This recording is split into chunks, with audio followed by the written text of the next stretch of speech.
two, one, two, three.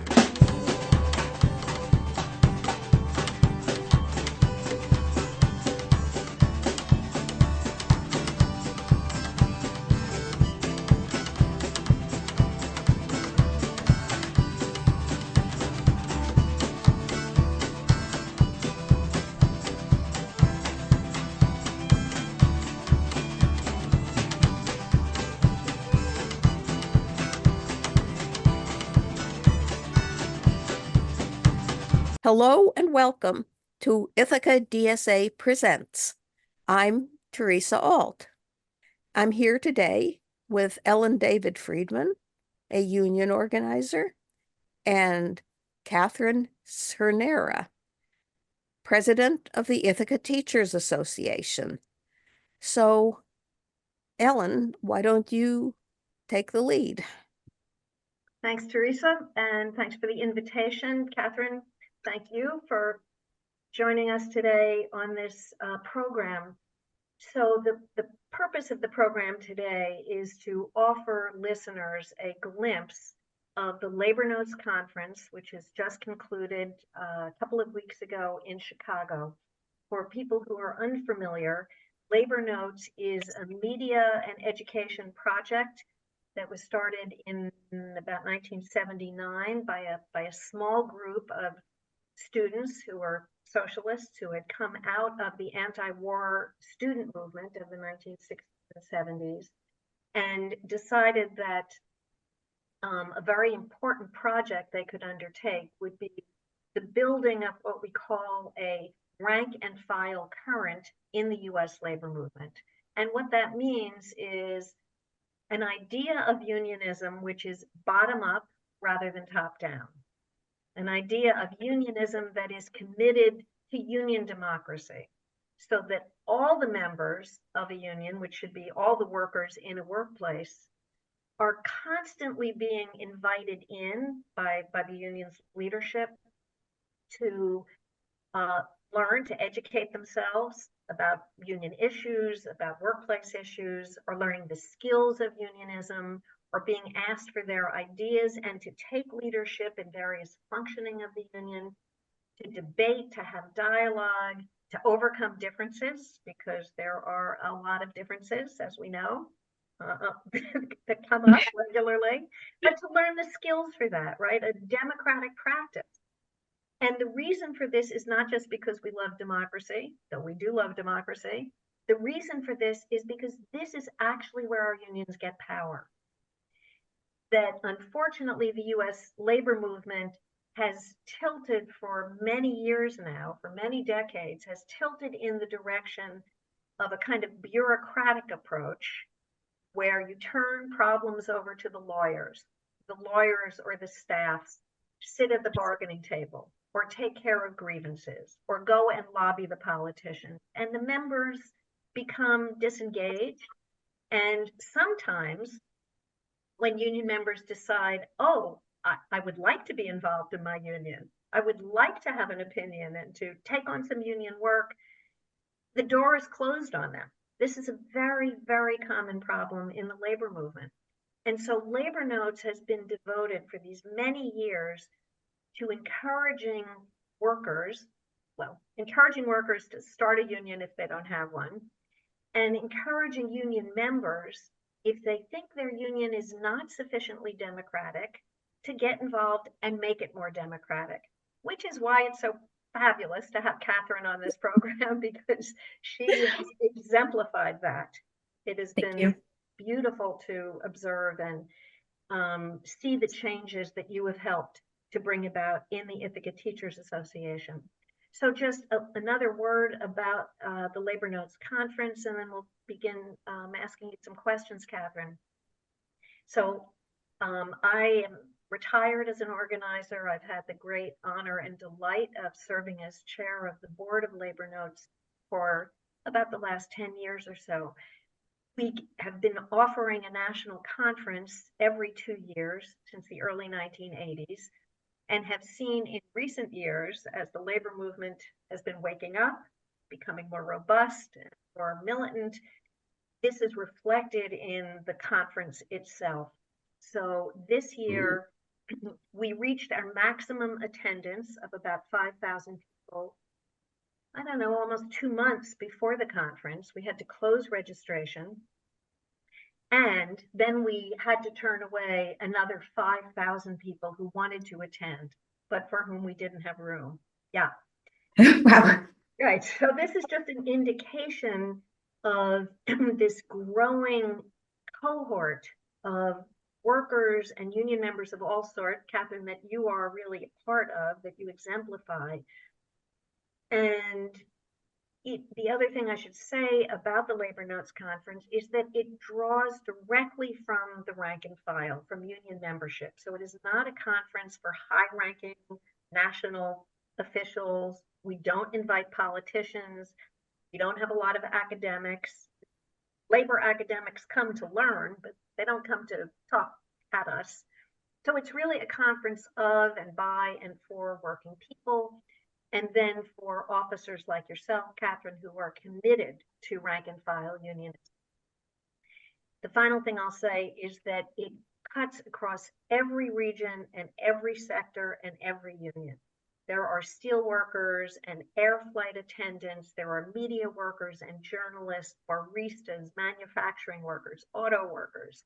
There are so many teachers. There are a lot of higher education workers and grad students. There are agricultural workers, just anything you can imagine. And we also bring participants from about 30 countries and translate, interpret the conference into maybe 8 or 9 languages. So it's quite a large and important international conference, really. So that's the general background. It was really, for me, just personally so moving and important, Catherine, to have you in attendance and 2 other members of the Teachers Association who are also very active in the leadership now, because as I said before, the values and the principles of Labor Notes really exactly what you have been doing. So if you wouldn't mind giving us a little bit of background about what has been going on in ITA, your own background, and how you came to this moment, and then why you were interested in attending Labor Notes. Well, thank you so much for the opportunity to speak today and to speak about our experience here in Ithaca, and for the invitation to this conference that was unlike any conference I've been to before. So, I'm very excited to speak about all of those things. A little bit of my personal story is that I grew up peripherally in a union family. My grandfather was the president of the New York City Printers Union. He, in the 70s, he was instrumental in organizing locals to work together for health insurance. He organized small printing shops so that they could all bargain together for health insurance together. And I say that I'm tangentially from a union family because while my grandfather did all of this amazing union work, my father was not involved in his union or in union work at all. So a lot of the stories that I learn about my union story have had to come much later as I started doing union work. But I became a teacher straight out of graduate school, 25 years old. Started teaching because I wanted to do important things and wanted to change the world. And in my first 8, 9 years, found myself not really involved in my union very much, but we were at impasse on a contract. We had been at impasse for a while. And the union president at the time, Susan Mittler, reached out to me and said, "Hey, I hear wonderful things about you. I want you to be involved in our union. One of your colleagues from your building is organizing a rally over our impasse. Would you help them organize it?" And I was like, when the president calls you and asks you to do a thing, I at least knew that you say yes and you do the thing. So we had a rally. It was pretty successful. It was the first time for me where I helped organize this rally, and I knew that some teachers would show up. And the thing that I didn't realize was that electrical workers and steel workers and plumbers in our community would also show up. And I remember just very naively being like, wait, why did they come? What? And people were like, yeah, that's what solidarity is, Catherine. Like they show up and we show up for them. And that's how this whole thing works. And it was completely eye-opening. I was completely hooked. From that point on, I was like, how do I do more of this? I started doing more of that by working with our local's political action arm.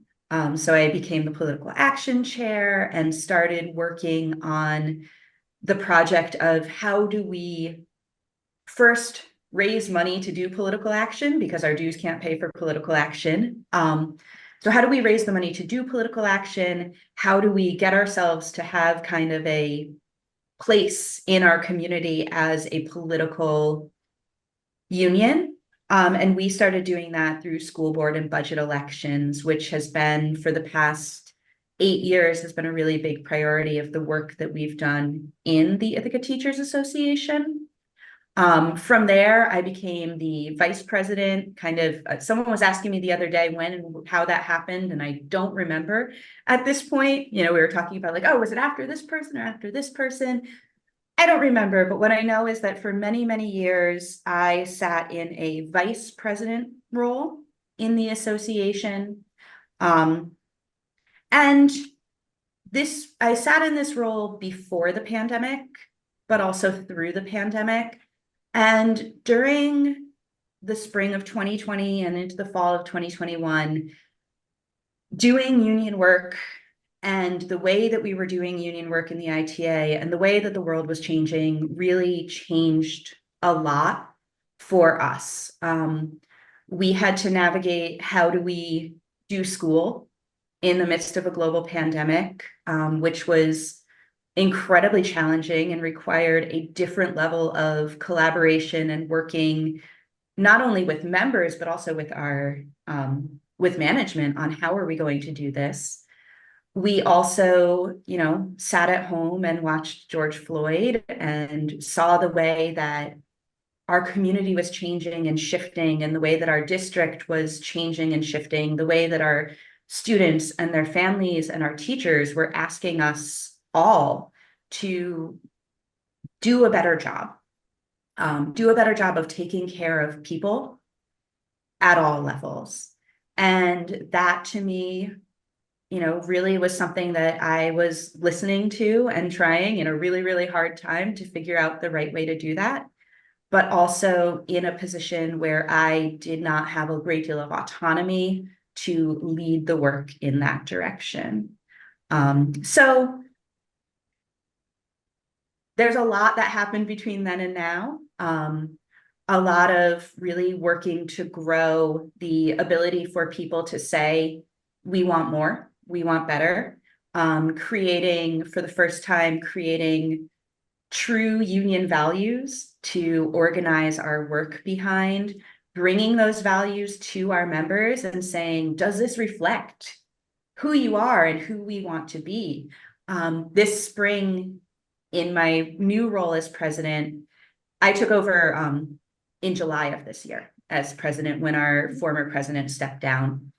And one of the very first things at our very first all-member meeting that we had was to vote with our members on our values, as well as to vote on our priorities for our work for the year.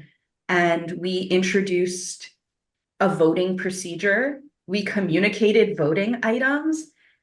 We had debate on the floor. We had to determine whether or not we were allowing amendments to resolutions on the floor of the voting body. Like, so many things that we were just like, we don't really know how to do this and we don't know if it's going to work really well, but we're willing to try. And we presented that to our members. And at the end of that meeting, I had members who've been my colleagues for 20 years come up to me and say, thank you so much. I finally feel like I am part of this union for the first time in my career. And that to me was really the moment where I was like, okay, we don't know what we're doing, but we're going to figure it out. Catherine,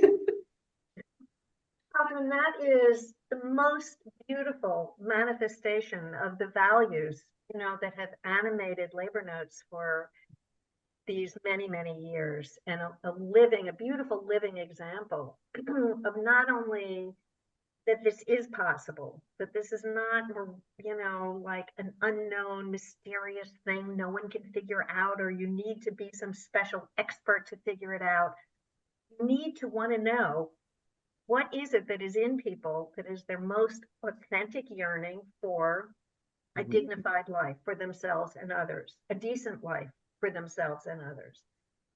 A society that upholds the highest humanist values we possibly can, and then go and do it. So hats off to you. And so I'd love to ask you now if you can offer a little bit of reflection. We think that in absolute numbers, the highest percentage of workers represented at labor notes are probably K-12 teachers. Mhm. There has been so much of this kind of union reform energy going on.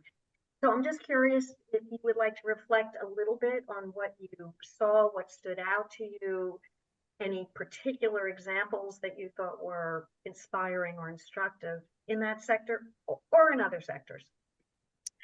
So it was absolutely wonderful I've been involved, like I said, I've been involved in the teachers union for a while, and I've been going to conferences and interacting with my state union and my national union for years. And to go to Labor Notes and be part of the UCOR conference at Labor Notes, the Conference of K-12 Educators, which was kind of the sub-conference there, was just a completely different opportunity. So to have so many educators in space together, all of whom are really committed to, we talk to the people, we ask the people what they need, we think a lot about what's good for kids, right? Like, what's good for kids, what's going to help us get there, and let's just make it happen. And that piece of organizing, that piece of, really knowing what your members want, knowing what your members need, and then working to get it was just so inspiring to have it be something that, to sit in conference and have just rank and file and leadership at that same level of decision making, at the same level of conversation, the same level of expertise was really different than, the big platform with all the important people. Last weekend, I was at a conference where, all the officers had places on the stage and the attorney general was there and the senator was there, and like all of that. It was just the complete opposite to sit in circle and sit in space with other people doing the work every day. And that was just really wonderfully inspiring to just know that the struggle is so real and that we're all sharing it, across the entire conference. To really, my biggest takeaway was walking away with, oh, I'm a part of a thing that is so much bigger than me, so much bigger than us here in our local, than us here in Ithaca, than us here in New York State. That idea that just we are all part of something that can be amazing if we choose to stand up and be involved in it. And I think that, to hear, one of my conferences that stuck with me so much was co-facilitated by the Massachusetts Teachers Association president, who asked, where is the joy in the work that you're doing? And I've been asking my team. I came back and I'm just like, here are my takeaways. Like, we are part of something that's a really big deal. We're on the right track, but where's the joy? How are we having fun? How are we making the work that we do? It's very serious work, but how are we not taking ourselves super seriously in the doing of that work? Knowing that, when you get into that bureaucratic service model of unionism that doesn't actively engage members, it sets a very different tone. So really, how do we bring people together? How do we have fun doing it? How do we, help our community see how much we love the work that we do and the students and families that we serve, while still saying, but we need to be taken care of to be able to continue to do that work. Yeah, you have captured, Catherine, one of the things that I think we always find is the case at Labor Notes and in the sub-conference you mentioned for K-12 educators, which is this feeling of incredible warmth and conviviality. And I would attach that to the idea that in a hierarchical setting, a hierarchical union, or really any organization, you cannot help but feel a little bit deadened because the attention is always upward. And as I said, we don't invite these like big. Well, we did have Sean Fain, the president of the He's United kind of a big deal. But the reason we had him is because he is so committed to rank and file unionism and democratic unionism. But you have captured the spirit of really joy, and if I dare say it, there is an incredible feeling of love among thousands of people who do not know each other, but see in one another a common sense of purpose and shared values and conviction, and courage. So I really think that you have captured that. I wonder if for a few minutes you could actually reflect on, was there anything outside of the K-12 presence, the teacher's presence, that you noticed or caught your attention or felt like, oh yeah, that's something that I can also relate to? Oh my goodness, there are so many. I have this giant Google Doc that, my colleagues who I was there with, we shared, and there's so many things. But the things that stick with me that I've really taken back as action items for us is, so one of them, I definitely had so much, there was so much power in hearing some of our union siblings from the who are longshore workers. Huh. Specifically when we were talking about, so I was in a workshop about union organizing for climate change and kind of in response to climate change. How do we, recognizing that climate change is real and it is happening and it is affecting our working conditions, and our contracts should reflect this, and by being as proactive as we can and thinking about that, just hearing, that idea of how, we spend our days outside unloading cargo ships. So when forest fires are burning and all they do is hand us a few KN95s, that's not enough. But then hearing that they're fighting for work alterations that line up with an AQI meter. So if the air quality index is above this is what happens. Having those proactive plans, I'm like, we face this in our schools and keeping children safe. How can we take that lesson from this drastically different workplace and bring it in and use it and apply it here? Was one of the things that, we're working on that for our next contract negotiation, talking about how our changing climate changes the way that we do work.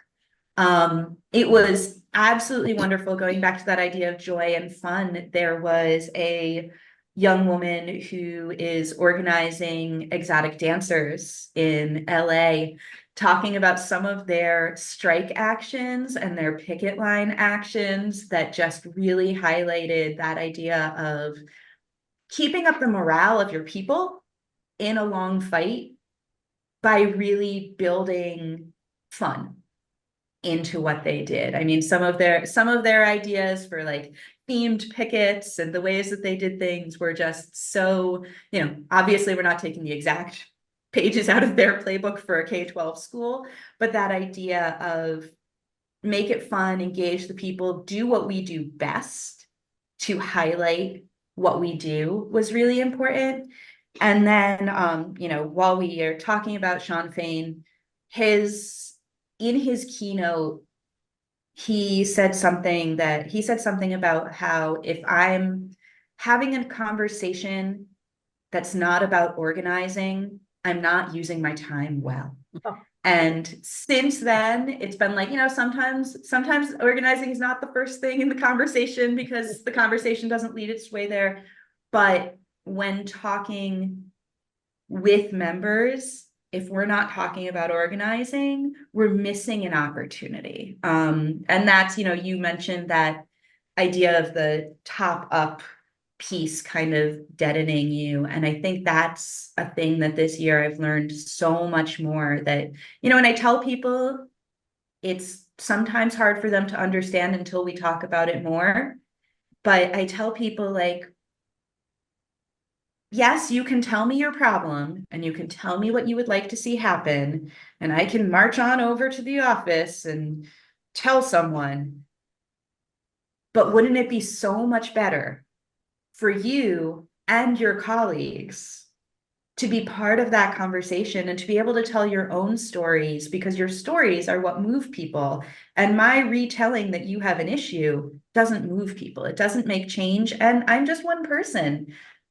And, it's hard to make a lot of change when you're just one person. But when you have a big enough group of people speaking passionately Yes. about what they need, that's hard to ignore. Yeah, Catherine, that is so great. And again, it shows that, your own deep understanding that what we mean by democratic unionism is not simply that we get to vote on things, although that's very important, but that we get to engage, which sometimes takes a long time to help people get over old habits or an old culture, old ways of doing things. But when you invite people in as peers, as equals, and show them respect and encouragement, it can change. It reminds me of one of my favorite moments, and I guess maybe we'll end with this, is when Sean Fain got up in his speech and said, some of you know I get up and read the Bible every morning. Here's my other Bible, and held up a copy of the Labor Notes book, The Troublemaker's Handbook. Go out and make good trouble. And that was very moving. Thank you so much. You are making good trouble. I'm so glad to in this community with you and to be able to observe and support and applaud your work. Thanks a lot. Thank you. Yes. Yes, thank you, Ellen David Friedman. Thank you, Catherine Cernera. This has been Ithaca DSA Presents. I'm Teresa Alt. Thanks for watching. 1, 2, 1, 2, 3.